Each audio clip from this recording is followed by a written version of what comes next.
As I look back over almost 29 years of service, As they say, we are the least demographic of women that are protected, and we have to fight.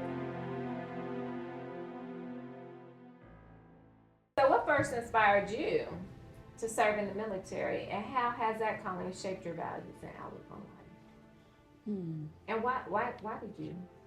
Why? well, I started back in high school. I graduated from Camden Fairview. It was myself and three other classmates. It was like, oh, let's join the Guard. Recruiter come in school. So it was supposed to be four of us. Actually, two joined, myself and Terry. It was kind of hard to convince my mom to sign. You know, she had to do the parental guidance. I was her baby. I was her first baby. What year was this? 1997. Okay. Yes. But after I told her that I want to capture some of those benefits, you know, as far as college. Okay. Coming from a single parent household, didn't really know how I was going to pay for college. My grades in high school wasn't the best. However, convinced her to sign, and I had an amazing recruiter, Jeffrey Wilson. He told me three things, and they still stick to me today. That you're going to have fun, you're going to make some friends, and you're going to make some money.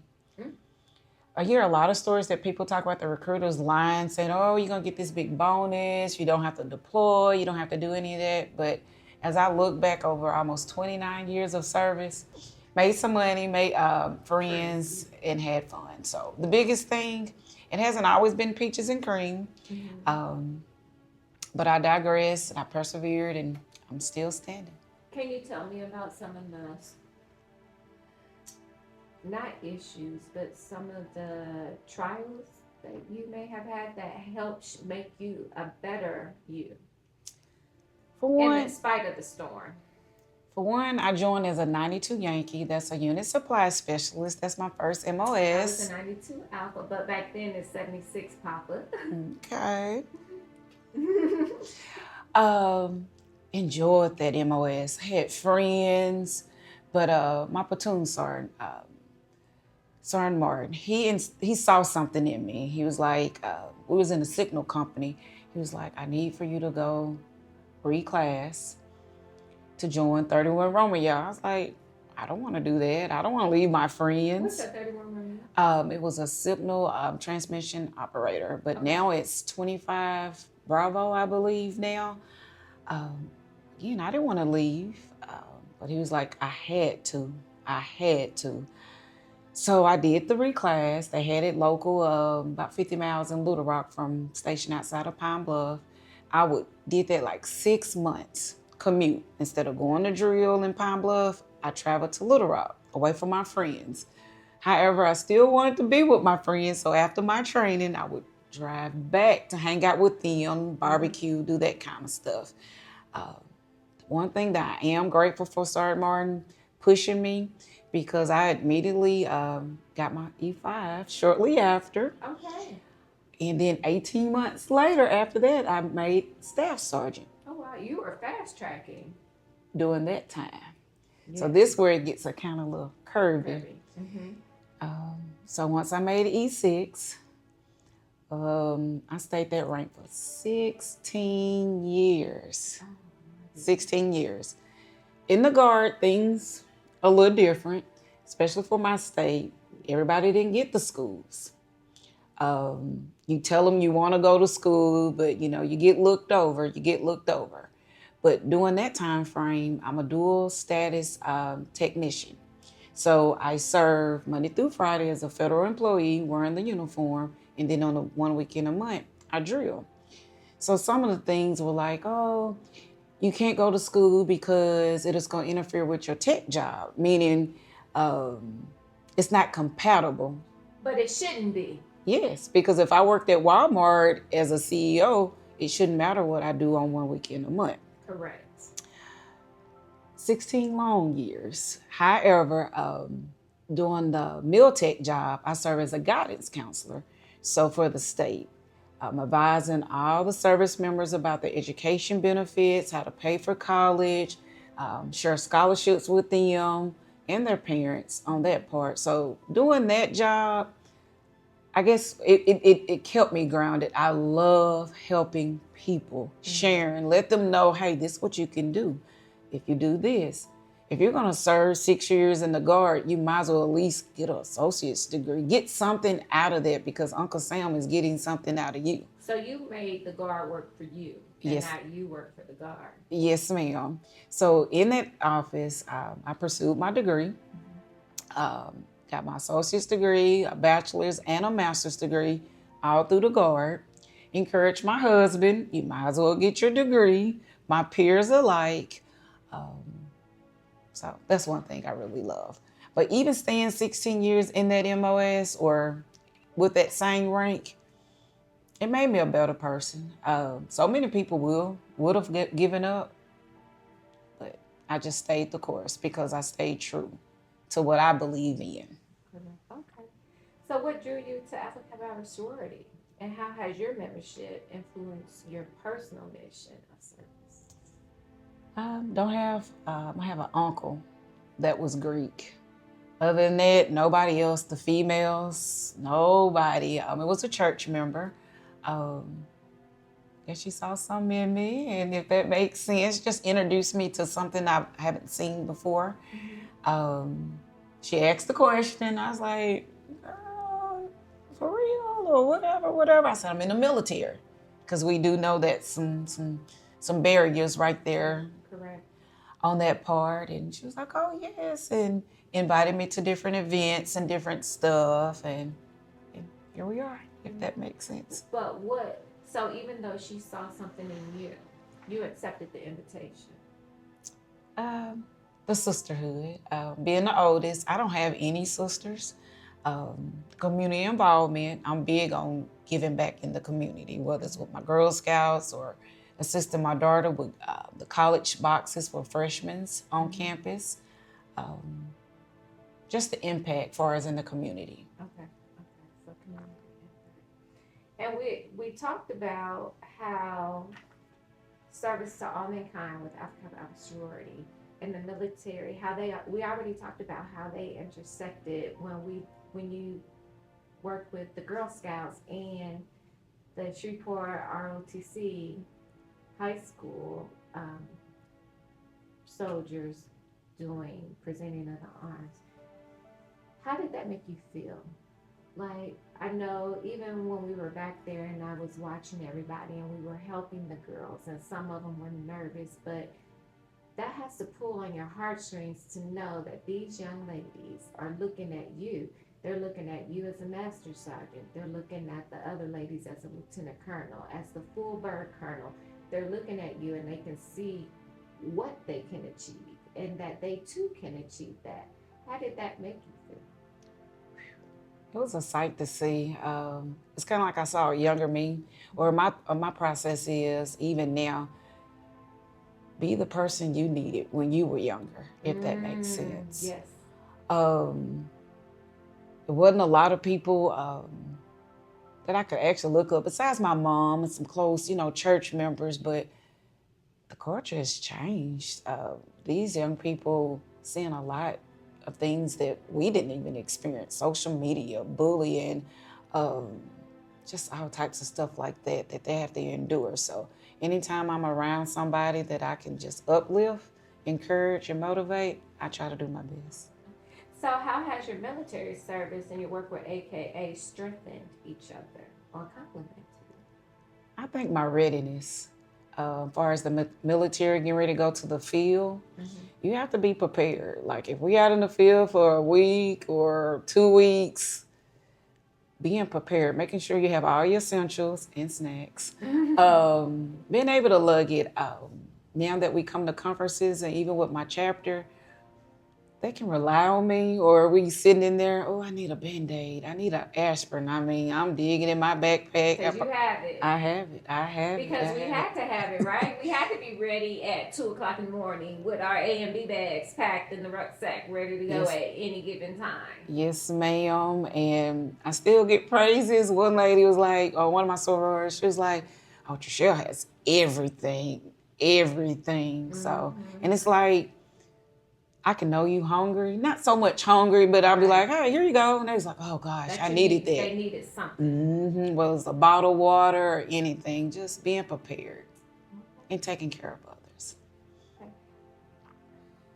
You mentioned how you had a little bit of a weight going from E6 to E7, and now you're E8, a master sergeant. What was that process like for you? It was difficult, but I chose family. Even if I didn't get the schools right then, my family means everything.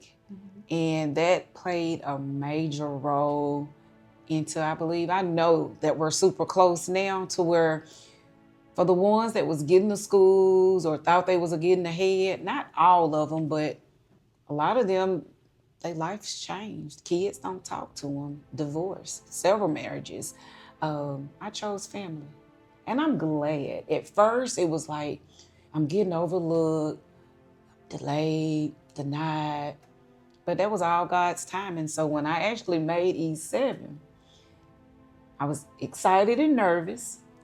I found out the position I was going into been vacant for 6 years. I've always made the promotion list. It's not that I wasn't on the list. It's that people may hold you back or say a spot not vacant. But when I reflect back with my husband, I say, that spot been vacant 6 years. You mean I could have been promoted 6 years early? But that's not where God wanted me. Mm-hmm. And when I made E7, I had to drive 3.5 hours to Lincoln, Arkansas. Whoa, if that's all I can say. That's a long, on a Friday. On a Friday. And come home on a Sunday. Late. I'm nervous. Retired Colonel Erica Ingram, one of my mentors, I went to her nervous because that was a part of the state that was up there, and I'm from the southern part of Arkansas. So that state was not user-friendly to your skin color. Correct. I was actually number 7. And then the second highest ranking Black female in that unit during that time. So I was nervous.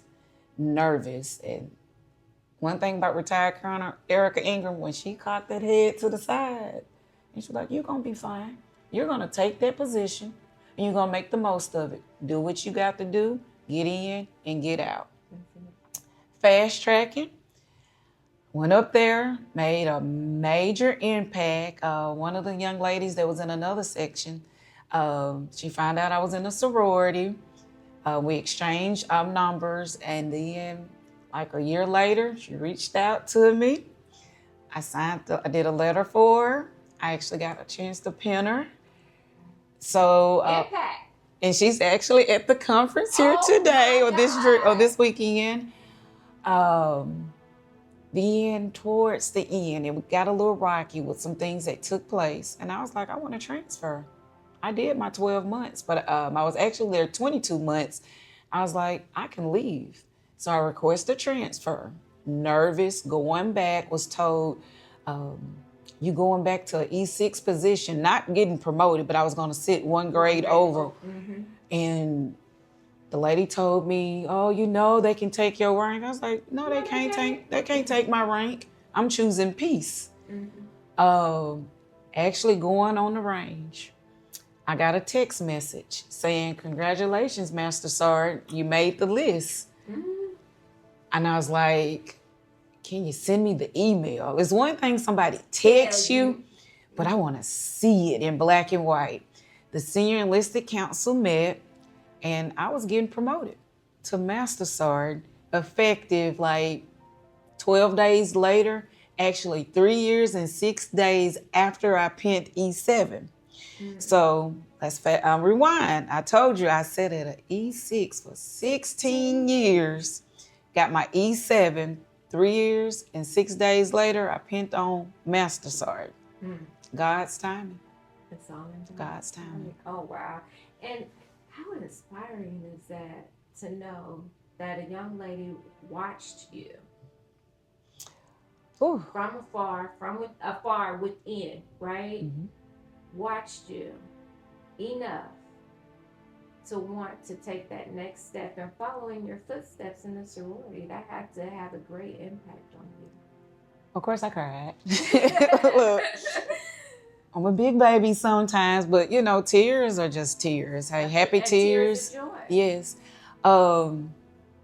It was just all emotional because you know, you never know who's watching you. You should always conduct yourself appropriate at all times. And she was going through some things, but now she's having the time of her life. She's been to every conference. She's leading programs at her school. She's pursuing a nursing degree. I remember we was at Cluster. We did a sisterly relation activity. And we were supposed to like write a note about some encouraging words for a soror and share it in the room. And she was like, I wish I had brought it with me, but she wrote a personal note to me and saying how she appreciated me, you know, helping during that dark time in the military and assisting her with joining our sorority.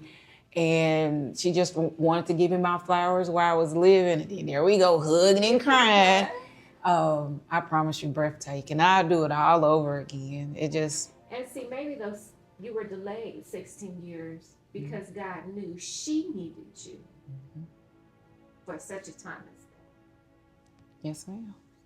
And I'm sure you have changed the trajectory of her life. Just her watching you throughout the military and through the sorority. So kudos to you. Thank you. Your walk, because it's all about your walk in light and the light that you have on the inside of you, and that people see that light, and clearly she saw it. So that is a testament to who you are, who God has made you to be, and how the sorority, the military, and life itself, even your parents, the things that they instilled in you, is who you are. So kudos to you. God bless you. So what message would you share with your future generations of women who may be called to serve both country and government? I'll say go with your heart. Make sure that's something you want to do, but don't be afraid. Pray about it. Big on prayer. Pray about it and just do it. You can do it. You can do and be anything you want to be. And then guess what? Make your own footprint. You don't have to follow nobody else. Make your own and let them remember you. Make them remember you. Mm-hmm. And far as community involvement, help. People need help. You just never know. It may be us. It may be me. You never know. So just give back when you can. And if you can't, just pray that God will supply their needs, because anybody can be the ram in the bush.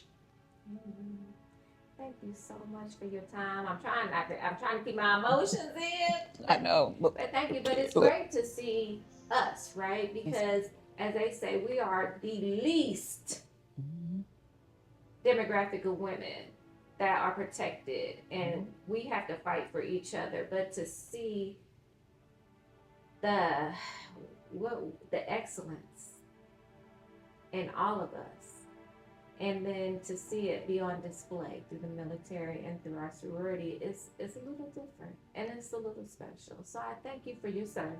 Thank you for yours and as your well. continued service, because you're still in the Guard, right? Oh, yes, ma'am. Yeah, countdown, Lord. But I'm is excited. Your retirement? I say at year 30, but if God allowed me to continue to serve, I'm going to go as long as I can. How many years are you now? Year 29. Oh, okay. Well, we will follow back up with you to see what that looks like in a year. But I really do appreciate your time, telling your story and giving hope to those that need it, that are stuck in the crossroads on what they want to do in their life, and to know that there is a path in the military, that although you may be called to go fight, right? Especially in today's time, right? But at the end of the day, if you make the military work for you, it is a good foundation, right? Yes, ma'am. And then with the sorority, combining the two, it's almost like the perfect, I don't want to say storm, but it's the perfect combination to give you a balance while you're there. So thank you again for your service.